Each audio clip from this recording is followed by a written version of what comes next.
Like I said, we can quote it.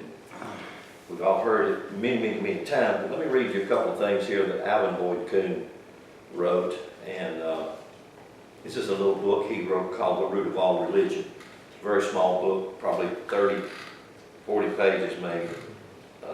Not many pages, but it's powerful. Such a powerful little book. For me, that's just how his writings are. To me, his writings just are so powerful. They just speak to me constantly. Let's see. The primal ingredients of being had undergone 3 subtle transformations at the hands of the elementary energies. Now, in Hebrew, you have 22 glyphs in the Hebrew alphabet. Those 22 glyphs are broken down into 3. So it's like you can say everything about the Hebrew alphabet is actually referring to one thing. That one thing would be the one thing, which is part of the Hermetic philosophy. Excuse me.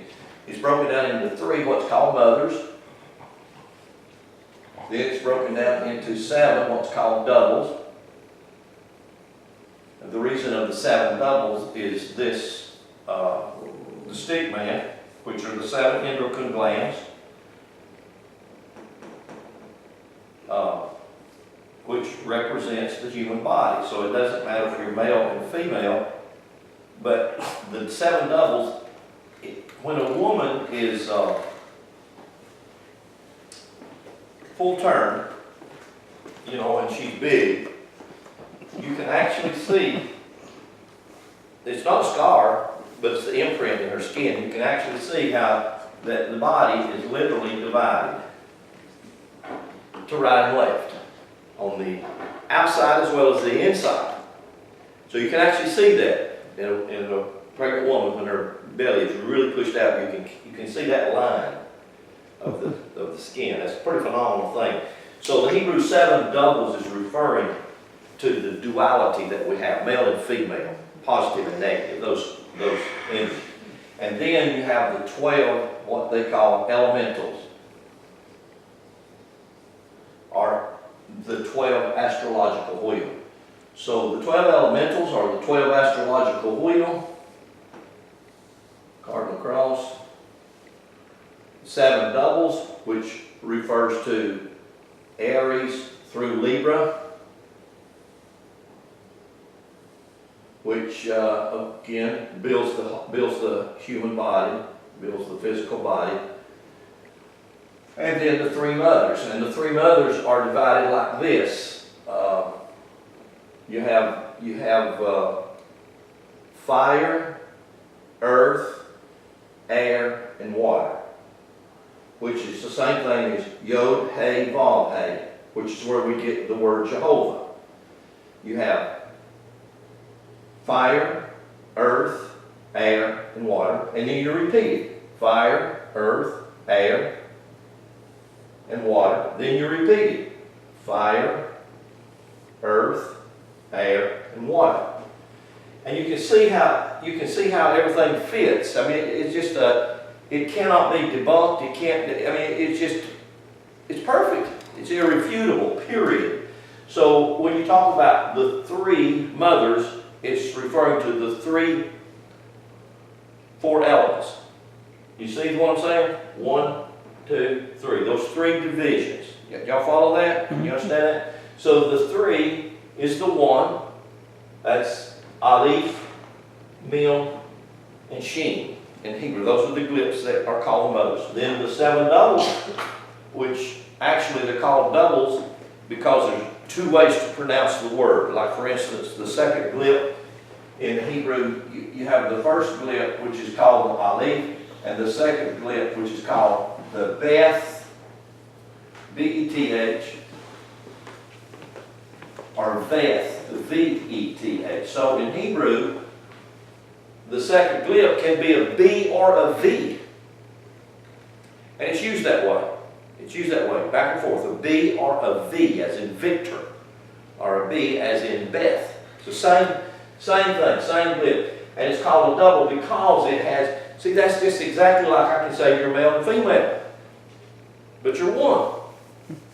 And it's just phenomenal. It's just beautiful. So everything, whether it's 3, 7, or 12, is still one. It always comes back to just one. So the stigma, or the physical body, even though it is a duality, is still one. So, and in its duality, it's not just dual male and female, it also has the gimiel, which is number 3, it has a divine essence. That's what lives it, life's it. That's what, so there's 3. So that's the 3 and 1 again. So you see this over and over and over, but in Genesis 1 through Genesis 2:4, we have what's called 7 yoms, Y-O-W-M-S, translated for the word day.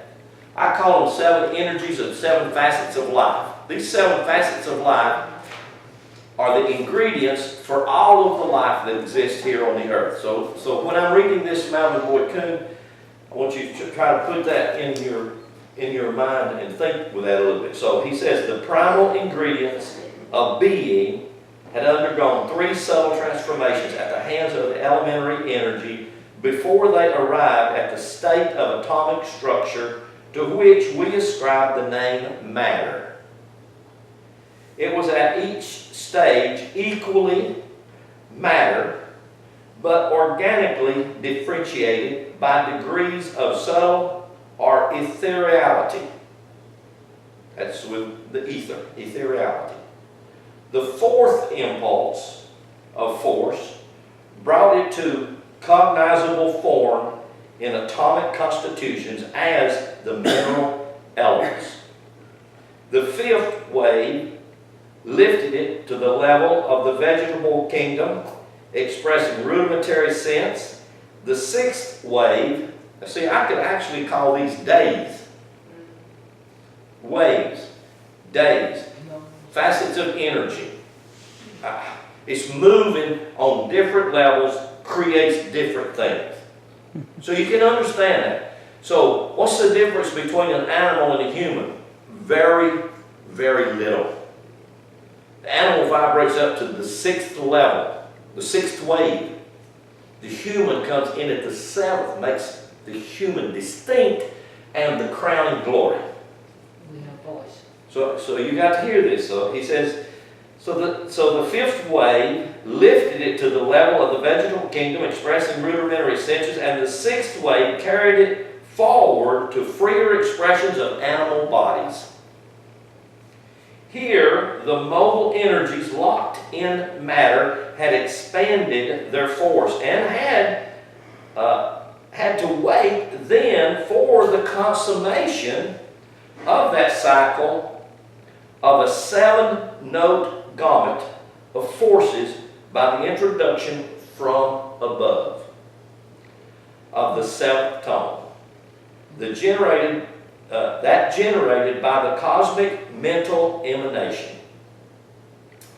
They could evolve no further until the seed of life from the superior plane, mind, had been sent down and its potentialities embedded in their organic structures. Nature had raised life to the highest animal level through 6 of her cycles and waited to receive from the kingdom of spirit the seminal seed of life's next note, intelligence, to which she would give birth later in the womb of her maternal body. Be you. That would be us. The progeny of this wedlock between Father Spirit and Mother Nature was to be the sons of God, or man, or the potential God. This is the gist of all religion, philosophy, ethics, psychology, anthropology, sociology, and the hidden meaning of all poetry, folklore, mythology, and literature.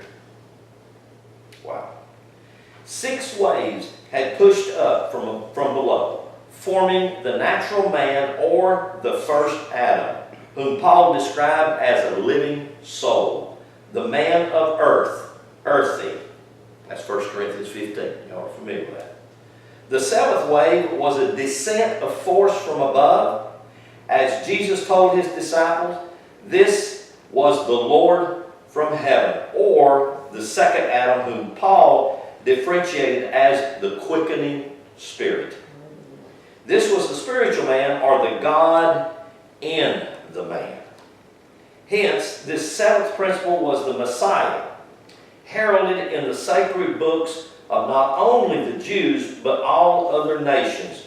The messianic hope of the world was based on the teachings of the arcane wisdom to the effect that the mind-born sons of God were to be the product of 6 minor cycles of cosmic creation on this earth. This seventh emanation coming to crown the work of the first 6 was to apotheosize. That's a long coon word. That means to elevate the human to divine. Hallelujah. To apotheosize. Apotheosize. So it means to elevate you to divinity. See, that's always been in the plan. It's always been at the heart of God. It's not something you have to wait to happen to die to go somewhere. It's something that you are innate. We're that. We are that. It's happening. That was that's just gosh. To apotheosize the natural or the natural human, or to take it across the span of the human stage from the summit of animality to the foothills of the divine upland. It was to implant the Christ divine nature in the heart, the core, the gut of all humankind. Wow. So this is what Kuhn is referring to when he's talking about us being raised up or coming to that seventh note or hitting that seventh sound or that seventh principle, raising us up to this realm of perfection, to crown it with the crown of God, the crown and the glory. Let's see, one other thing I wanted to read from Kuhn here. Let's see, maybe that's it right here on this. Yeah, let's just go back to Acts now. I want you to see this here in the book of Acts. Emphasizing again this one word. Acts 17 verse 28 says, for in him, and going to put it on the board here, Elohym, or I could spell it Him, Elohim. Power, the power of God, that is the Elohim, the powers of the God. So Paul says this, he's quoting from this poet, he's quoting from a philosopher, astrologer. His name was Aratus, A-R-A-T-U-S. You can all look that up if you'd like. You can even look up his date, the time he lived, 300-400 years before Christ. So this is BC, this goes way on back before Christ. In him we live, we move, and we have our being. So who is the him Aratus is referring to? Aratus being a philosopher and an astrologer and a poet at the same time. It's not hard to look at his material and you find out the him that he's talking about is this him, this astrological wheel, the Elohim. The Elohim is him. Now, go with me to the Gospel of John, and this is one of my favorite lines of verses in the Bible. John chapter 1. John chapter 1, and I changed it myself, so I do a little bit of changing the scriptures myself, simply because for me, the only way for it to really make sense is to change it. And I think you'll follow me when I say that. John chapter 1 and verse 1, it says, in the beginning was is past tense. God never was, God always is. You cannot put God in a was or will be place. God just don't fit in was or will be. God is. Yeah. God always is, and never will be, and never wasn't. He is. God is present, always present. So you have to say in the beginning from the Greek word arche or ark, which we get our word arch. And what it's referring to is the horizon, the arch of the sky where the sun rises. That's the first principles. And that's how it's used. So when you see an archbishop or arch, it's always referring to the first principles. These are first principles. So in the first principle is the word, which that's seed. Seed comes from idea. Idea comes from mind. Mind is God. You can give this word Elohim, another word, you can actually give this the word mind. Because it is. It's M-I-N-D. Let this mind be you. That's what Paul said. Let this mind. What mind is that? He said it's the mind of Christ. What is the mind of Christ? It's the mind of God. That's Him. That's Him. In the beginning was the Word. First place is the Word. The Word. The Word. It says was with God, but I'd say the Word is God. The Word is God. And that's what he says. He says the Word was with God and the Word was God. I'd say the Word is with God and the Word is God. Because they're not, you can't separate that. You can't separate God and His Word. The same was, I would say the same is the first place with God. Verse 3 says, all things were made by Him. There's the Him. All things were made by Him. Can I not say all things are made by Elohim? Can I not say all things are made by the 12 elementals? Or can I not say that all things were created by the 12 astrological wheel? I mean, can I not say all things were created by the essence, the source, the power, etc.? I mean, yeah, I can. And would be accurate. That would be very accurate to do that. So all things were made by Him, and without Him is not anything made that was made, and in Him it says was life. And that's where people put it. That's where mostly Christianity put it. In Him was. It was working good back then. It don't work that way no more now. We need the world to come to an end, God to blow it up and burn it up and take everybody out. Or do something like that. And no. That in Him is life. In Him, Elohim, right here, in the astrological wheel, in Him is life. Verse 4, and this life is the light. Well, this whole circle is light. If I'm calling this astrology, star, S-T-A-R, what is a star? A star is light, isn't it? Yes. The sun is the star, isn't it? Is our sun a star? Yes. And what is our sun? It's the light of the world. So, if I'm saying starology, I'm talking about lightology. I'm talking about the study of God. That's what astrology is. It's always been that way. In Him is light, and the light shines in darkness. It shines into matter. Darkness is matter. That's all darkness is. It's matter. So in Him, this shines in matter. So darkness is infiltrated by the matter, and the matter, it says, comprehend it not. It's the Greek word katalabano, which simply means it can't resist, it can't do anything about it, because it just simply is. Verse 12 says, but as many as receive Him, this right here, this power, this Him, to them He gives what? He gives them this power. If you can receive Him in this power, then you become that power. And that's exactly what He means. That's exactly what He's referring to when He says that, when John is referring to that. Now, let me read you something here. This is a song that we all know. Everybody knows this song. And we sing it at Christmas. We always sing this song at Christmas. And I want you to think about the song. This is a powerful, powerful song when you think about it and you listen to the words of this song. Joy to the world.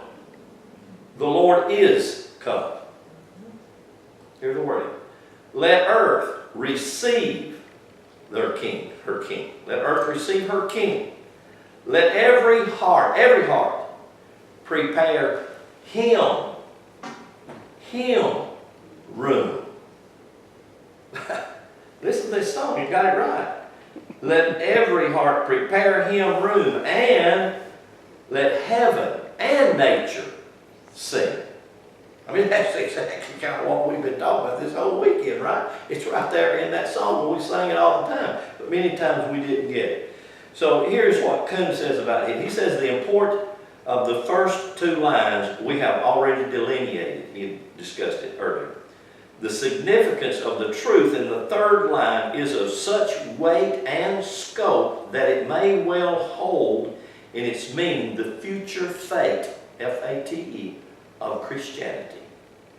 For it hints at the central truth of all dogma, that the Christ is an element in the psychological constitution of every son of man, and not an individual figure in history. Each evolved animal standing at the threshold of human ordination was to receive a divine guest to share life with him under the same fleshly roof, in the same physical tabernacle. And his adoption of this guest as an integral element in his own nature was to humanize him first and divinize him second. That's right. Now we got the human part, didn't we? Yep. We just have a difficult time getting with that divine part, saying, well, I'm divine. I think that one black preacher, he called himself Father Divine. He may have been a little bit ahead of us, maybe a little further ahead than we thought that he was. But I made a note here. I write in Kuhn's book, so I made a note here. I want to read you what my note says. It's referring to this song. It says, let every man, woman, boy, and girl prepare him, not Jesus, not Buddha, not Krishna, not Allah, not, but him, the God element, the peace element, the love element, the life element, the light element, the every man, woman, equally element. Room. Goodness. That was what I got out of that movie, Amish Grace, was the equality that they all showed each other. We have too many religious ideologies that divide rather than unite and make us one. So coming back to the place where we can do away with the division and we can come back to the oneness of who we are. Go with me to the book of Galatians. All right in here in Galatians.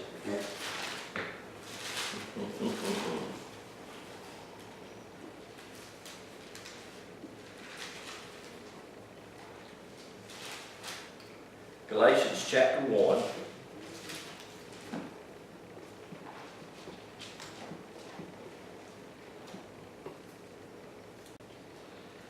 How many of y'all heard that scripture that cleanliness is next to godliness? What? Heard that quote. Okay, you got that. It's not a scripture. we told them. There's another one that we talked. I've been caught in the balance and found wanting. You remember that scripture? That ain't scripture. You've heard it, haven't you? Oh yeah, they use it all the time. You've been caught. You've been caught, weighed in the balance, and you found wanting. You come up short, didn't you? Okay, Galatians chapter, you didn't really. That's not a scripture and that's not true. That's what we're talking. Galatians chapter 1, verse 15 says, but when it pleased God, who separated me from my mother's womb, and called me by his grace to reveal his Son in me. In me. Not to me. Not from outside. That's right. Not somebody historically a long time ago. But where's Paul getting this revelation at? He's getting it within himself. And that's exactly where we have to go. Notice what he says. He said, verse 16, to reveal his Son in me that I might preach him. Him. Him. Who? Elohim. God. That's exactly who he is talking about. I'm sorry, he's not talking about Jesus. But if you want to put Jesus in it, I don't have a problem with it if you're relating Jesus to God. And most people do. Most people are taught that Jesus is God in the flesh or whatever. Jesus and the Father are one. And Jesus said that. But Jesus said that as an example of itself for us. That we will associate and we will recognize that we are the same thing as He is. Whatever He is, we are. That we would prepare Him room here in me. So as He is, I am, and He and I are one. So we're not separate. We're the same thing. Now, another thing, this book right here is noted by some professors and theologians. This book is noted as the most important book ever put in the English language in print about theology. And that is given by the Ohio State University. It's actually recorded that the man who's chaired religion at the Ohio State University said that about this book. This book was written in 1940. So this book should be required in every seminary, wherever they be. I don't care what name they call them, because they relate this book to say that this is the most important book that's ever been written in an English language. And I would say that probably even include King James Bible that's supposed to be English. Say the title of the book for the people. The Lost Light. The Lost Light. That's the name of this book, The Lost Light. It's an interpretation of ancient scriptures. God, this book, I've had this book for years, and I've already got this is just one of them. I have another one. I've got one that just about wore out. It's kind of like my Bible. It's just so rich. This book is about 600 pages.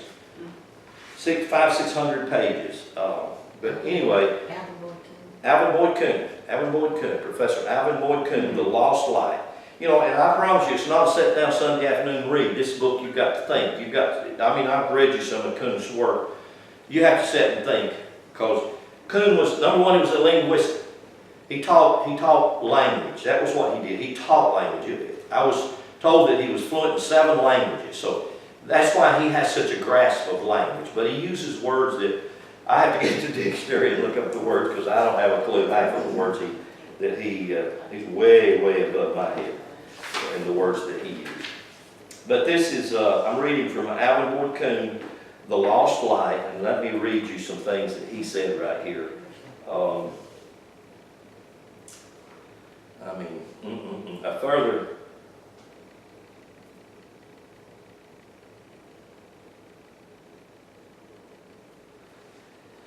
It's hard to start reading here. Okay. A further intimation was seen in the statement that the Egyptian judgment hall was at times denominated as the Hall of the Two Truths. This name enforces the conclusion that all the weight of the material concerning the horizon as the place of the two truths of life must then bear heavily on the proposition that the earth is the hall of judgment. That's a positive thing. Because you know what we're taught in Christianity? Where is the hall of judgment? It's before the throne of God. The judgment seat of Christ. Where do you appear there? In heaven. Where do you get that? It ain't in the Bible. It's not in Scripture. When you read, if you read the Going Forth by Day and by Night, or the Egyptian Book of the Dead, same book, if you read that, Amenti, the judgment hall was in Amenti, and Amenti is the earth. It's right here. And you see, here is the conundrum. You're judged every day, every moment, every evening. Your justice is settled. Period. When the sun went down, your justice was settled. If you're still up breathing, then you're okay. You're still here. That's right. So that's your judgment, and it's right over here. It's right here at 6 o'clock in the evening, or this would be September. It's at 6 o'clock. It's when those days when it balances. That's the weight right there, and that also is your pelvic bone. And if we were taught to walk in balance, that's the first thing that baby's trying to do when he's wanting to go from here to yonder there. He's going to do like that, to get there. But his idea is get to the point to where he balances. Is he going to fall down? That's a part of it. Instead of beating him up and saying, you can't do that no more, you never can walk. You can't do that, you might hurt yourself. No, you let him go. You let him walk. So the earth is the hall of judgment. This is additionally supported by the passage from the ritual which states that the tree of the two truths stands in the place of the judgment hall, And on a tablet of Tathmus, a Memphite functionary of the 18th dynasty, a reference is made to the judgment under the tree. The text states that on the 13th day of the month, Tebah, December the 16th, sacred year, the day of filling the eye of Anu, that's the birthplace, the great inspectors came out of the end of the dais under the tree of life and Persia. This was the place of judgment. Then comes the important item. Having been questioned, thou answered in Rusta on the 3rd of the month of Epi, or on the 17th of June. Now, what is he talking about? You know, again, Alvin's not the easiest person in the world to read, simply because he has such a vast knowledge of all religions. And he can start pulling from this religion and that religion in his writings. It's hard to keep up with him until you can get the flow of what he's saying to figure out what is he talking about right here. Well, I want to show you that one of the things that he's referring to right here. That's the solstice. That's the vertical line. It's called the solstice. The reason it's called the solstice is because it means sol, sun, tis, stand still. Because the sun stands still on December the 21st and appears to be dead. And so that's the reason this vertical line is called the solstice. It's also the line that connects heaven and earth. It's the line that connects God to man. It's the line that connects the ethereal or the ether to the matter, etc., etc., etc. And it's called the solstice. And here is what it represents,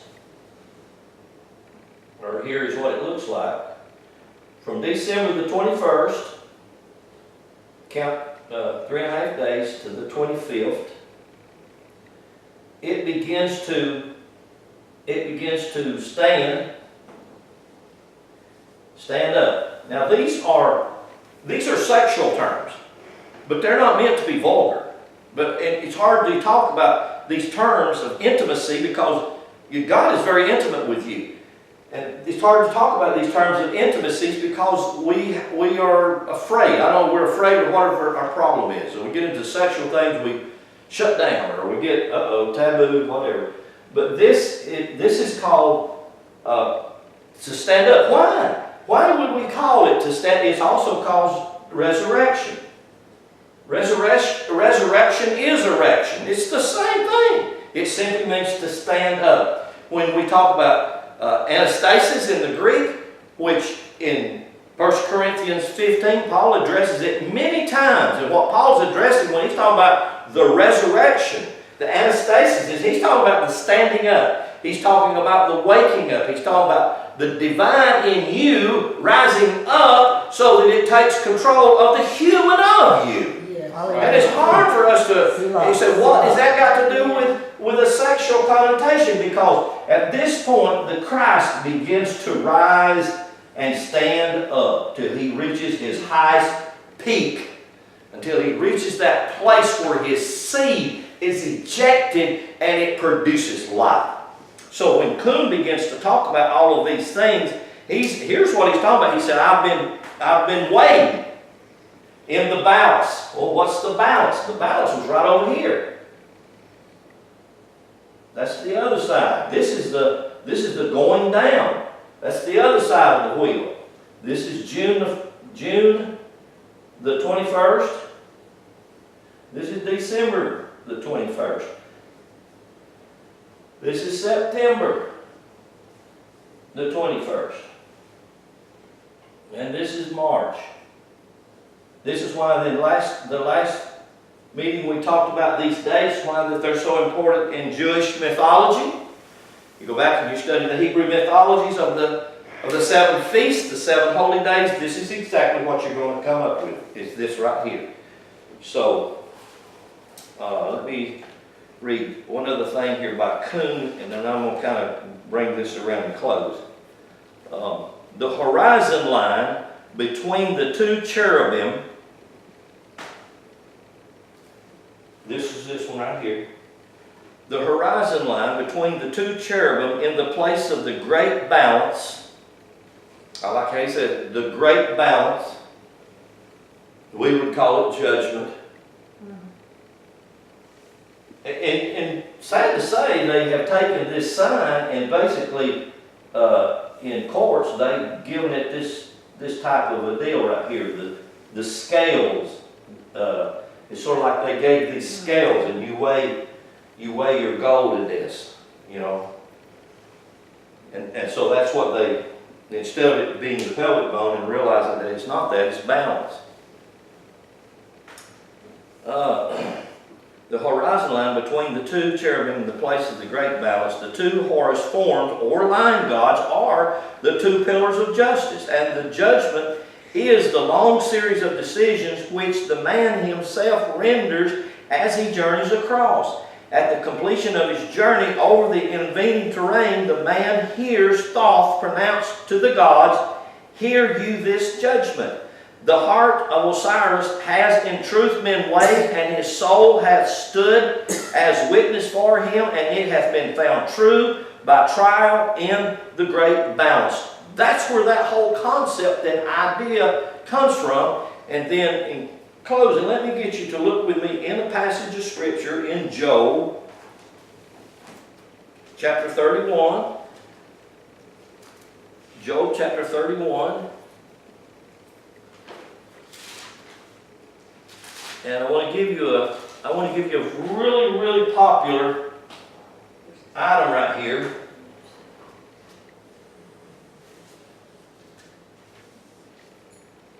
Do y'all know what that is? Unks. That's exactly what it is, the Ankh.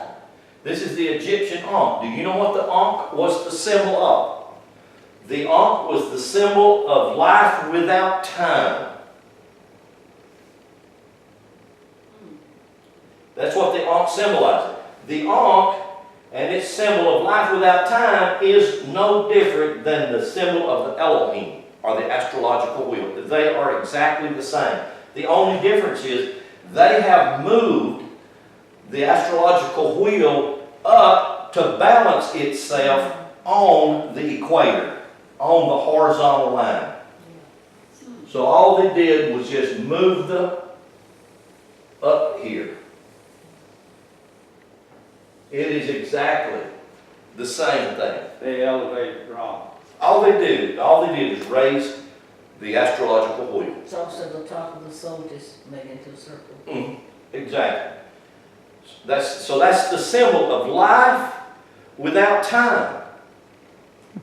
But yet when you move it into this, it is life without time in time.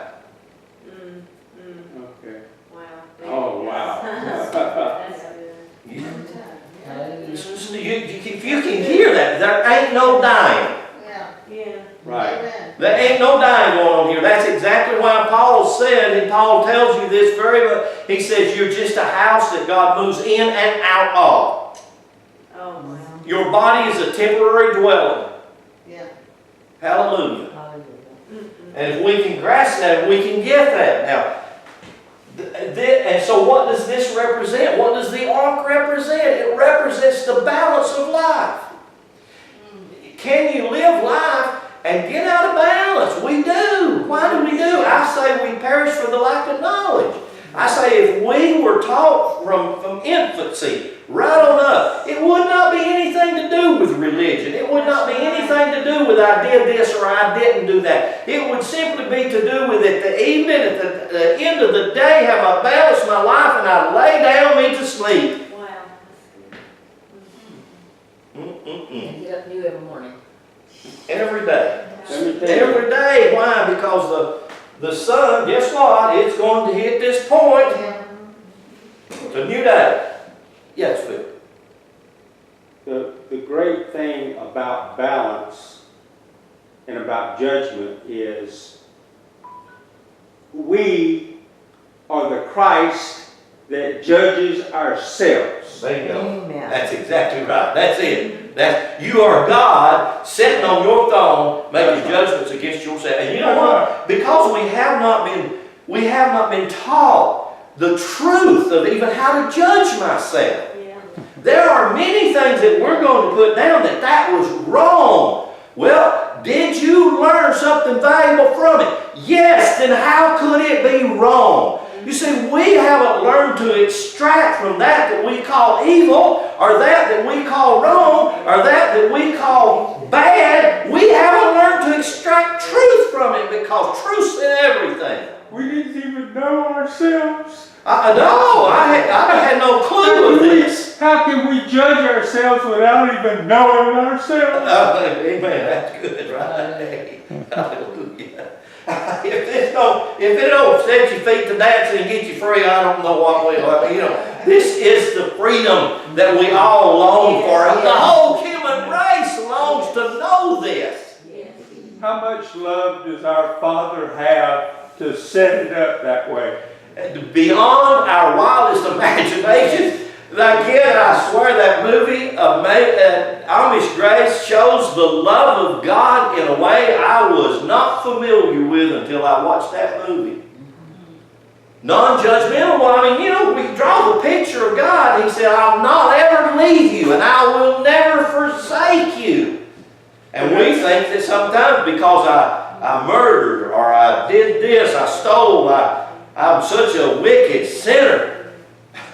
No, I'm just a fleshly animal that hasn't awakened to my godhood. Yes. I haven't risen to my divinity. It's present. It's a child inside me. And oh God, help us, help me to wake up humanity so that they don't go to their grave at 70, 80, 100-year-old with a divine baby inside of them that's never tasted the meat of truth.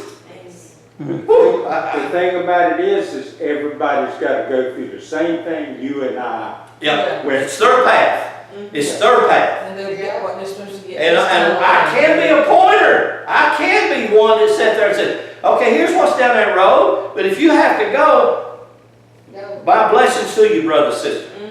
But this is what's down that road. I can be a pointer. I can be a signpost. But other than that, I can't. I'm not your judge. I'm not his judge because he murdered 5 kids. I want to be, bless God. I think that's justifiable that I can do that. Oh. No, I'll never judge another thing in my life. Don't say never. Look here. Look at Job. Now, this is the closest place you're going to find to that scripture that ain't the Bible. That they told you was. Job said, right here, and this is the end of his dialogue with his 3 friends. What verse? Job chapter 31, verse 6. And here's what Job said. Let me be weighed in an even balance, that God may know my integrity. Oh, God, listen to that. You know what that says to me? That says, God, I just lay myself at your mercy. I mean, dear Lord, I may have done this in ignorance. I may not have. I may have done it deliberately, but I lay myself before your mercy. And that's right here. That's exactly what the talk was all about. They understood the balance. You understand that when you have made a tremendous error, God's whole intent is to help you, pick you up, get you on down the road. Not to smother you, not to burn you forever and ever and ever, and never ever get you right. That's ridiculous to even think of a God like that. Right. Amen. No, God's intent is to get you at an even keel balance so that you can walk, you can talk, you can run, you can play. You can enjoy what God designed, what God has created and made for you and for me. So that I can bring myself, even though I am a double, a dual, split. And I sometimes get enamored and I can't walk straight. But you know what? God says, okay, at the end of the day, we're going to balance you out. We're going to balance you out. And so God will bring us to that place of balance. He will smooth me out. Babies don't learn to walk by walking. They learn to walk by falling. So, yes, they learn to walk by falling. Let's see. So this solstice always represents, when we begin to see it, as we begin to understand it, it'll always represent the resurrection. It'll always represent standing up. It'll always represent you and me ascending. That's what the ascension is about. The ascension is not about rapture where Jesus is coming back in the clouds in the sky and taking everybody off on a get on my horse and ride. No, this is the standing, this is the ascent, this is the resurrection right here that Paul referred, and it's astrological. Matter of fact, Paul uses astrological motifs in 1 Corinthians 15, and they're all drawn out of Egyptian and Greek mythology. But because we have lost the wisdom in those tremendous stories and myths, then we didn't understand what Paul was saying. But now we're beginning to understand. We're beginning to see. Hallelujah. I say amen. Amen, amen. Selah. Okay. Well, I'll just quit and unhook right there. Any Be questions? continued. Be continued. It's never end. Never ends. It never ends, well, I tell you. Never ends.